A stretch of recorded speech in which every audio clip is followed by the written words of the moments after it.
Traditionally, a terrine is a tightly packed loaf of meat and fat, often game meat, similar to a pâté. However, these days vegetable terrines have become common, particularly at fine dining restaurants, as either one course in an elaborate degustation or as a beautiful plating element alongside fish, poultry, or other meat. Terrines can be extremely elaborate and technically difficult to produce cleanly, and often cooked to the point where the individual flavors have been welded together in the same way that the terrine itself is. What I like about this one is that you can be sure of getting good results the first time if you follow these directions, and it has an unusually fresh and vibrant flavor. Certainly nothing like the traditional heavy, fatty terrines of old.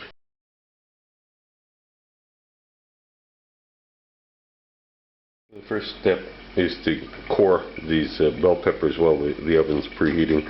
It's pretty simple. Just run a knife around the edge here, and you can just use your fingers to pull this out and then shake it over a sink to get as many of the seeds out as you can. Okay, once you got that done, I've just got some coarse salt here, some olive oil. I'm going to put a little drizzle of olive oil inside the pepper, rotate it around so that it gets coated a bit.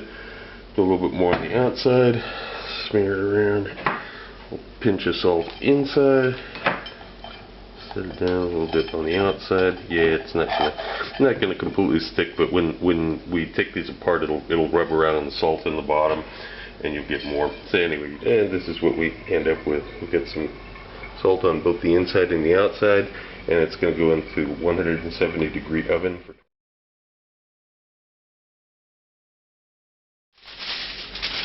it's been 25 minutes. Taking it out, I'm going to wrap it loosely with foil and put it back in the oven for the remaining. And after 10 more minutes, take them out of the oven, but I'm going to actually leave the foil over the top of them to let them kind of steam there until they cool down all the way to room temperature. Just leave them there for an hour. After it's completely cooled down, take these out. You can just tear them with your fingers and brush out some of the seeds a little bit. And if you see some loose flaps of the skin that peel off easily, yeah, it's fine. Set them off to the side. You don't really need to peel these completely, but you know, sometimes you'll get parts that the edges of the skin that just come off easily. That's fine. You can remove those. They'll be slightly nicer to eat, but it's not a big deal either way. Make sure you get nice flat large pieces. That's what you want. And you put those in a container, start stacking them up, and we're going to come back to these later. These can be refrigerated until you're ready to use. So one of the first steps is we have the eggplant, the carrot, and the zucchini, and I'm going to use a mandolin. This one's a ceramic blade and it has presets on it. And while that's going on, we've got spinach and the shallots, and a handful with a couple of tablespoons of olive oil that are heating. I'm going to add that shallot to it and begin cooking it very gently. In the same way you would cook shallots for a risotto. This is what we're doing. We don't want to get any color on them. We just want to soften them up and get them a little translucent. Now I'm going to add 60 milliliters of dry white wine and continue cooking this just a little bit, just to get the alcohol aroma off of it. When the aroma of the alcohol is gone, now you can add all the spinach to this.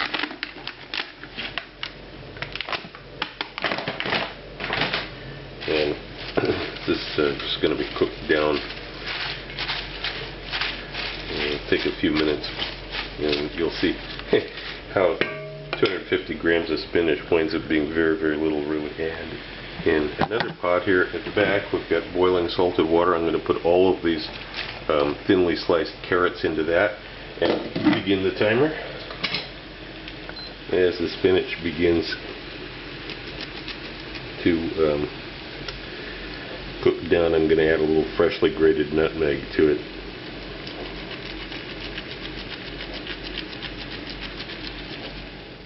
In a few minutes you'll see the spinach just wilted down. It's not certainly a lot less in volume now. I moved the pan off the heat, and I'm going to put this in the food processor in just a minute. And it's been 8 minutes, so I'm going to transfer these carrots now to the ice bath. Spinach is in the food processor. Add a few twists of black pepper, some salt,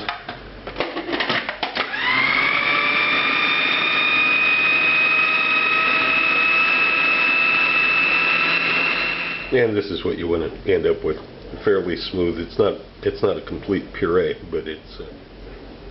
I got a non-stick pan with some olive oil in it, and on a 1 to 10, this pan is heated to 9.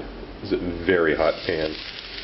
We really want to get some intense flavor on this eggplant. By the way, I've cut these eggplant slices 3 millimeters thick. We use the preset on the ceramic mandolin.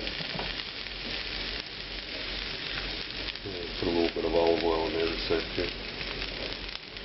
There's no salt on this eggplant. Just let them cook for a few seconds. I'll come back here.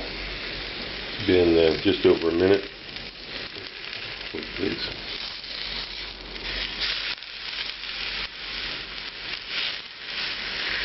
You don't want to burn them. You want to get them real close to that point. I'm going to flip them again before we're done. Surface temperature, this pan's about 220 Celsius. Keeping an eye on the time, it's been 1 minute on the second side. Now I'm going to go back to the first side again.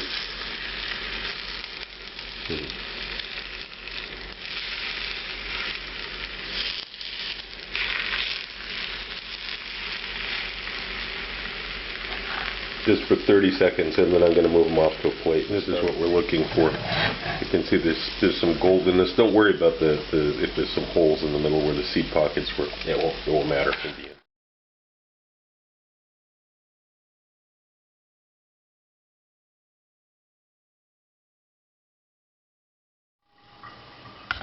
When it comes to the zucchini, you have one of the most difficult aspects of this recipe. You need to find zucchini that are quite long, even after the ends are trimmed off, and they don't have nasty seed pockets. This is a difficult balance to find in many shops, but this is critical to the recipe. Really long zucchini, not nasty seed pockets. Now we're going to run these to a mandolin, slice them at one. So now we're going to begin lining the terrine mold. Let's put a generous amount of olive oil in this. Make sure that it goes up all the sides. You want to really coat this well because you want it to release easily. Besides, it provides a glossy surface to the outside when it's done, which is always a nice thing. Then we're going to take our zucchini slices and lay them in here. Don't break them by jamming them down. They're not quite flexible enough in order to be able to allow you to do that. So just go with the amount that they will flex. They'll flex a little bit, but don't jam them down. When they cook, they'll melt into the corners. You don't have to worry about them remaining a circle or something. Okay, I'm going to keep doing this. As you can see, just line up there. Then we've completed layering it. You can see you've got some shape like this going.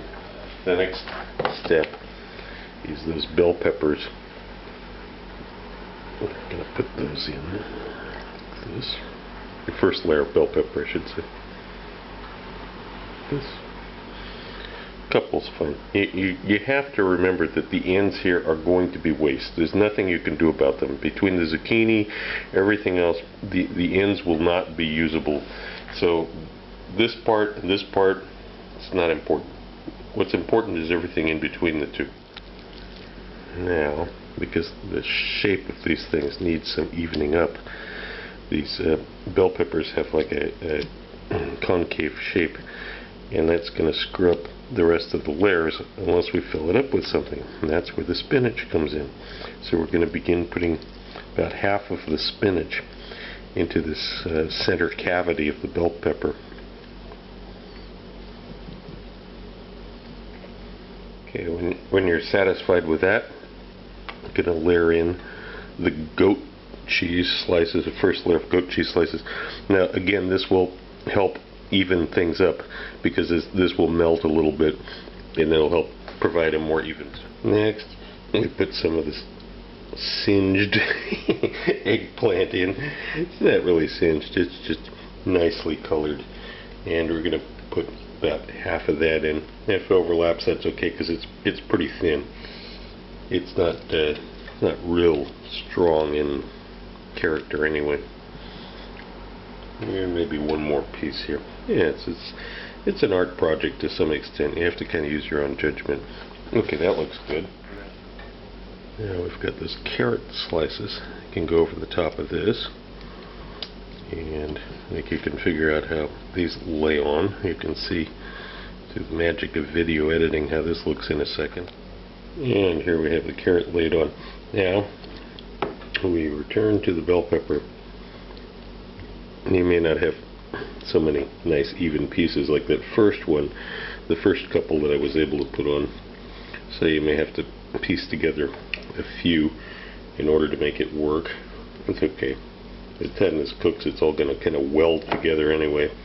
So it's not as critical as you might imagine when you're looking at it at this point.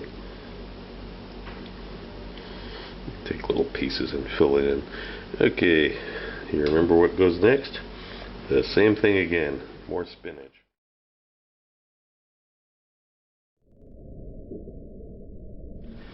Okay, and over the top of that spinach we have more goat cheese, 2 more slices of the goat cheese. And over the goat cheese we have more eggplant, exactly the same as before. And over the top of the eggplant, now this is the way the first part of the bake is going to go. Yes, you've got some strips of the eggplant sticking up. What we are going to add to this, I've got some very concentrated gel-like chicken stock. You can use vegetable stock if you want to make this a purely vegetarian dish. You can see how thick this is. This is like a jelly. And I'm going to put a little bit over the top of this. This will keep the carrots from singeing, and also this will kind of seep in, and it'll help solidify the whole thing when it's done, because this chicken stock is already pretty thick, so you can imagine after it goes to the oven for a while, it'll thicken up even more. It's almost like an aspic. Okay, that's enough. You have to use your own judgment as to how much. I think I put about 3 tablespoons, something like that, over the top of it. Now this is going to go in the bain-marie, and okay, here's the dish I'm going to use for the bain-marie. I've got some simmering water here. Fill it up with, move this over to the center, and then transfer this into the oven.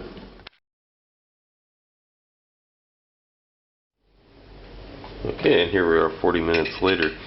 It just came out of the oven, and what I'm going to do is I'm going to fold down now these softened flaps from the zucchini while it's still warm and soft.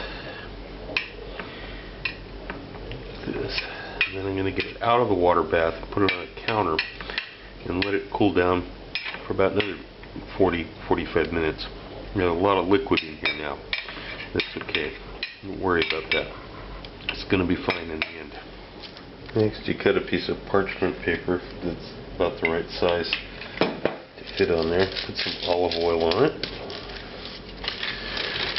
Put, of course, the oiled side down onto this Terrine, and then you get anything that's handy, and just kind of push it down. Make sure that this is evenly distributed here underneath. And after you've got it all tamped down, now take a piece of foil just a little bit larger than this and put it on here, and then you can put some kind of weights on this, on top of this. Push it down and put it in the refrigerator overnight, and maybe even a little bit longer than overnight is good, but certainly overnight.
Also look for my cocktail book, Cocktails of the South Pacific and Beyond, Advanced Mixology, available through Amazon online.